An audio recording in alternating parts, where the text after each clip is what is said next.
Longtime hypnotist. I like to call him Laid Back Larry. And after he tells you about this adventure in Iraq, I think you may agree that you would have to be of that character to be able to do that type of thing. Personally, if I'd been asked to do what he was asked to do, even by the United States government, I would probably say, well, I don't think so. But it's interesting. I find it intriguing.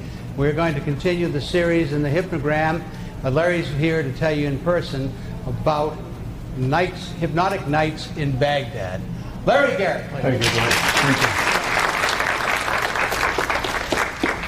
you. I knew somehow I would get the honor of having Dwight introduce me, and if it took me going all the way to Baghdad to do it, it was worth it. I'm so excited. Excuse the bulges in my pocket, but it's because of my excitement and the transmitters that I have here.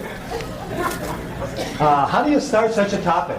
You notice the room is not filled, although the expectations of Dwight and a few others, well, we're going to fill up this room, this is a hot topic, but it's such a controversial topic. And the only way you're going to accept this topic is if you just come from a place of love, as I did, and just say, well, what would you do? What would you do? Some of you know Walt Sawa, and I might share with you, how did this ever happen? Well, Uday Hussein himself went on the internet and sought out hypnosis in the United States, and guess where they went? To the website of the NGH, of course. You know, that's where they always go for things like that. And they had a neurologist who was going to be visiting Chicago, and they wanted this neurologist to meet with some hypnotist. And they said, well, the only hypnotist we know that would go to Iraq would be Larry Garrett, so you'll have to talk to him. But you'll have to accept the fact that I'm a little bit naive sometime in worldly affairs. When you attempt to live a life of love every day, you don't look in the newspapers with all of the crime and horrible stories that are going on. You read a lot of poetry books and you talk to a lot of people who love and things of that type.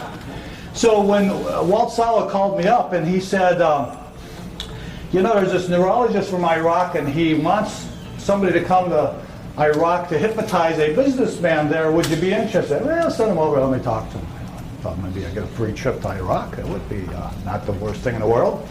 So I spent some time speaking to this man. And then as time went on, between the time I first met this neurologist till the time I left, was close to a month. Well, you have an invite to Iraq and start sharing with your friends that you're going. They read newspapers. They told me that I shouldn't go. So every time I mention it to somebody, I keep getting this negative input and feedback saying, don't go, it's dangerous. And I know, I'll look it up on the internet. And this, of course, we're speaking of 2 years ago. It was actually April of 2001 that I was initially invited. And on the internet, the first thing that popped up was, I looked up travels to Iraq. That was a good one. There were no agents to book the flights, but I looked up travels to Iraq. And it said, warning, do not travel in Iraq, it is dangerous. Big across the screen. And it says, if you are there, leave immediately. Wow. Maybe all my friends were right. So I have a very special friend in Chicago who I've known many, many years. He's also a great mentor of mine, as a few people here are as well.